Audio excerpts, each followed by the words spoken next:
अटका हुआ था, लेकिन मैंने ये सोचा था कि जब बातचीत तो थोड़ी हो जाएगी तो शायद मैं ज्वाइन कर पाऊंगा। तब तक अगर चलता रहा तो ये अच्छा हुआ कि आप लोगों का अभी तक चल रहा है ये डिस्कशन, और बहुत इंटेंस और बहुत ही गंभीर चर्चा हो रही है।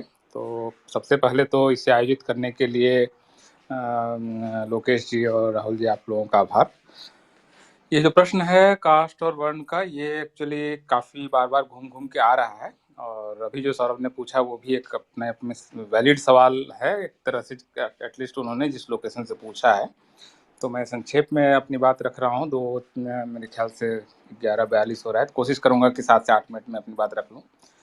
पहला तो कास्ट और वर्ण का जो सवाल है उसमें अब एक डिफेंस आ रहा है जो कास्टिस्ट फोर्सेज हैं उनकी तरफ से, कि भारत में जाति सिस्टम नहीं था, भारत में वर्ण सिस्टम था, नंबर 1।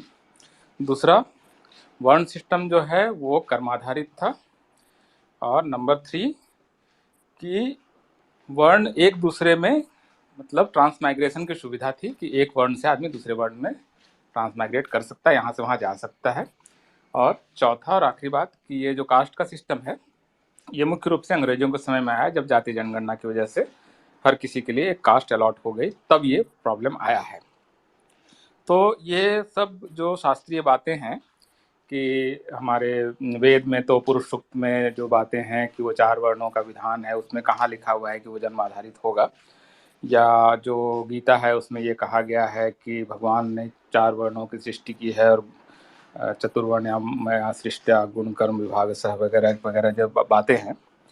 एक तो इन शास्त्रीय ग्रंथों में भी कहीं पर ये नहीं है कि एक वर्ण का आदमी दूसरे वर्ण में चला जाएगा।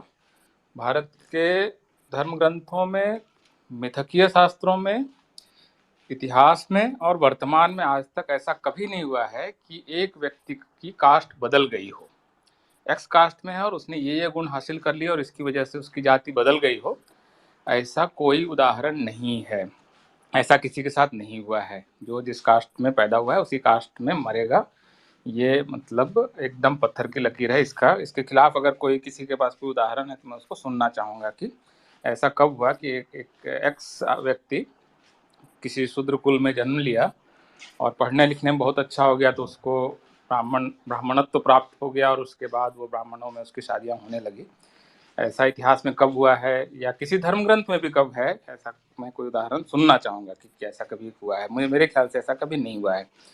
तो बाबा साहब ने इसीलिए कहा है कि एक आप इसको उस घर की तरह देखिए जिसमें कि एक फ्लोर से दूसरे फ्लोर में जाने की कोई सीढ़ी नहीं है। जो जिस फ्लोर पर है उसी फ्लोर पे पैदा हुआ है और उसी फ्लोर पे मरेगा, ये बिल्कुल फिक्स है। तो एक तो ये बहुत बड़ा झूठ है कि कभी भी जातियों के बीच, धर्मों के वर्णों के बीच एक वर्ण से दूसरे वर्ण में जाने का कोई उदाहरण है, ऐसा कभी नहीं हुआ है।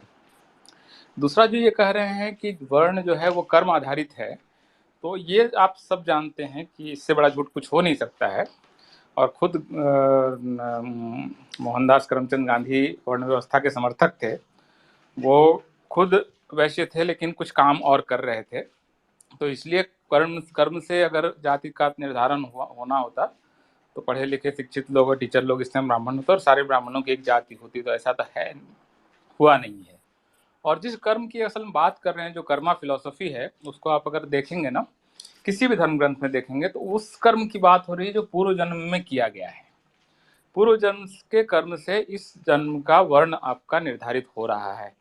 तो ये दरअसल एक तरह से इसको इस तरह से इस पूरे सिस्टम को बनाया गया है कि आपका जो सोशल लैडर में नीचे होना, इसके लिए आपके पूर्व जन्म के कर्म उसके लिए दायी हैं, उसके लिए उत्तरदायी हैं।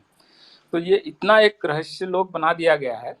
इसलिए मैं कई बार कहता हूँ कि जाति को हम आपके शास्त्रों से देखना ही नहीं चाहते, हम अपने निजी जीवन से देखना चाहते हैं कि जाति क्या है, कैसे काम करती है।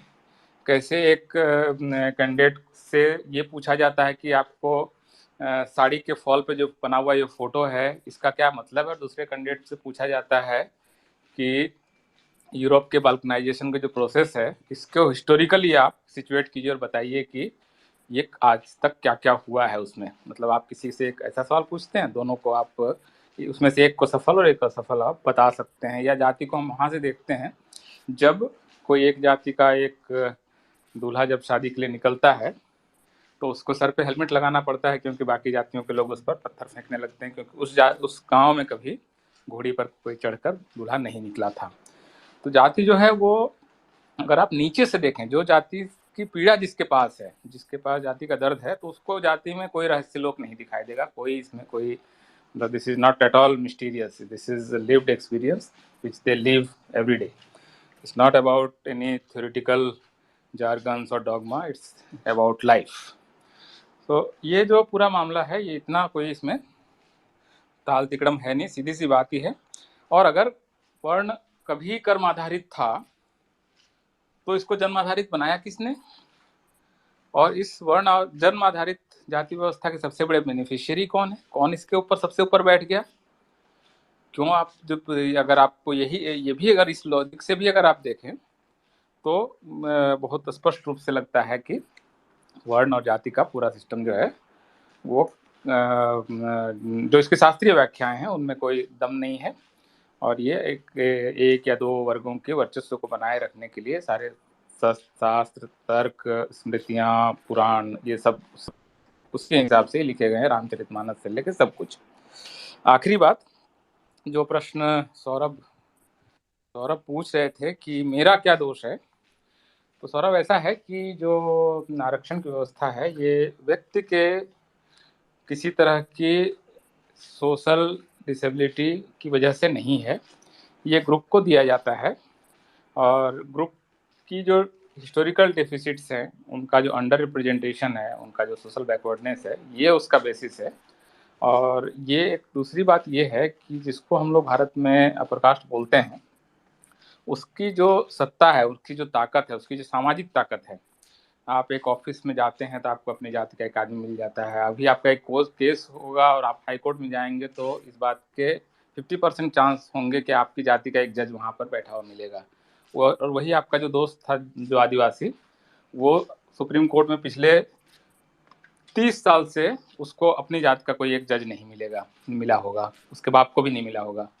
तो ये एक्यूमुलेटेड है, ये हिस्टोरिकल प्रोसेस से और पीढ़ियों का संचय है। ये कॉन्फिडेंस, ये पता होना कि मुझे, अगर मैं अमेरिका जाऊंगा तो हमारे रिश्तेदार कहाँ कहाँ हैं और वहाँ से हमको कैसे हमें जाना है, या हमको एक यूनिवर्सिटी में जाना है तो वहाँ पर तुम जाना, उससे मिल लेना, वो हमारे परिचित हैं और हमारे मौसा के फलाने जी के फलाना हैं जो हमारे पड़ोसी हैं। तो ये एक्यूमुलेटेड है। इसी चीज़ों को, इसको मिटिगेट करने के लिए, इसके मुकाबले बाकियों को, जो जिनके पास ये पूंजी नहीं है, जिनके पास ये बचपन से जिनके माँ बाप ने ये नहीं बताया कि तुम समाज व्यवस्था में सबसे ऊपर हो, इसका कॉन्फिडेंस नहीं जिनके पास, इसकी भरपाई करने के लिए रिजर्वेशन है। क्योंकि अगर नहीं होगा तो भारत दरअसल एक राष्ट्र नहीं बन पाएगा, क्योंकि बहुत सारे समाजों के लोग नेशन बिल्डिंग के प्रोसेस में कहीं पर हिस्सेदार ही नहीं हो पाएंगे, उनकी नेशन के मेकिंग में कहीं हिस्सेदारी हो ही नहीं पाएगी, वो जुडिशरी में नहीं जा पाएंगे। आपके मतलब कितनी बड़ी ट्रेजेडी है कि झारखंड ट्राइबल कम्युनिटी, जो वहाँ की सबसे बड़ी कम्युनिटी है, उसका झारखंड में पिछले इतने साल में आज तक कोई एडिटर नहीं बना है। रांची में आज तक ट्राइबल कम्युनिटी का कोई एडिटर नहीं है, वहाँ पर कोई एक, अब कहेंगे कि भाई तो आता ही नहीं है और उसका कॉन्फिडेंस नहीं है, वो पढ़े लिखे ही नहीं है। भाई क्यों नहीं है? तो ये ट्रेस करो फिर, क्या प्रॉब्लम है, क्यों नहीं है झारखंड में? क्यों नहीं है एक प्रभात खबर का एडिटर ट्राइबल क्यों नहीं बना आज तक, या उसका न्यूज एडिटर ही क्यों नहीं बना, उसका स्पेशल कॉरेस्पॉन्डेंट ही क्यों नहीं बना, उसके नीचे पद तक नहीं पहुंच पाया है? हिंदुस्तान में क्यों नहीं बन पा रहे हैं ट्राइबल? वहाँ पर क्यों ऐसा है कि कुछ ही जाति के लोग पूरा मीडिया चला रहे हैं, कुछ ही जाति के लोग पूरा ब्यूरोक्रेसी चला रहे हैं, कुछ ही जातियों के लोग पूरा जुडिशरी चला रहे हैं? तो ये जो हिस्टोरिकल समस्याएं हैं, उसका समाधान अल्टीमेटली होगा कैसे? अगर कुछ वर्गों को आने ही नहीं दिया जाएगा, उनके राष्ट्र निर्माण में उनकी हिस्सेदारी सुनिश्चित ही नहीं की जाएगी, उनको ये अधिकार दिया ही नहीं जाएगा कि वो नेशन में अपना कंट्रीब्यूट कर सकें, तो ये तो राष्ट्र को कमजोर करने वाली बात हो गई ना, कि राष्ट्र की 85% आबादी को आप राष्ट्र निर्माण में हिस्सेदार ही नहीं बनाना चाहते हैं, उनको माइनस करके आप देश चलाना चाहते हैं। नहीं जी, आपका ये कहना काफी नहीं है कि मैं जाति को नहीं मानता हूँ, बल्कि प्रश्न को इस तरह से पूछा जाए कि जाति व्यवस्था को नष्ट करने के लिए आपने क्या किया है।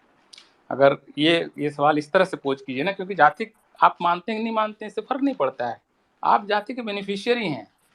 आपके अंदर जो अभी बोलने का ये आत्मविश्वास है, ये हो सकता है कि आपके दोस्त इस स्पेस में आकर इस कॉन्फिडेंस के साथ ना बोल सकें, और उस इसमें उनकी ज्ञान की कमी नहीं है, उनमें उस वो जो कॉन्फिडेंस की कमी है वो उनको पीढ़ियों से आई है कि भाई नहीं उनको मतलब माना गया है कि वो इस काबिल है।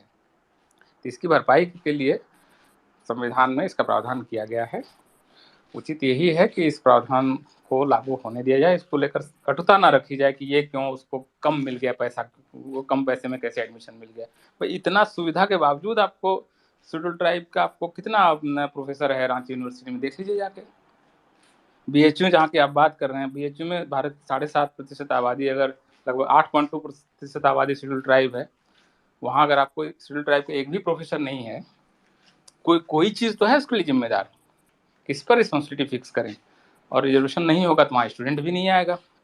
तो आप इस देश को शेड्यूल ट्राइब के बगैर चलाना चाहते हैं, सारे संस्थानों को शेड्यूल ट्राइब के बगैर चलाना चाहते हैं, सारे इंस्टीट्यूशंस को, ये मीडिया से लेकर जुडिशरी, इन सबको आप शेड्यूल ट्राइब, शेड्यूल कास्ट और ओबीसी के बगैर चलाना चाहते हैं।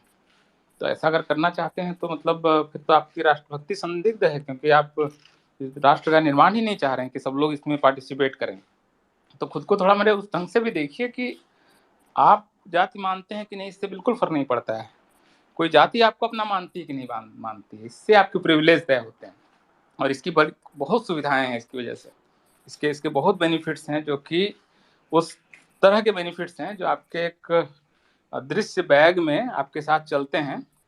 जब आपको ज़रूरत होता है तब आप इस्तेमाल करते हैं। जैसे आप हॉस्पिटल में जाते हैं तो बोलते हैं अरे वो हमारे दोस्त हैं, वो प्रोफेसर साहब, उनसे मिल लेना, वो तुम्हारा इलाज कर देंगे। Now this is, you are not able to see it, but at some juncture in your life history you can use this.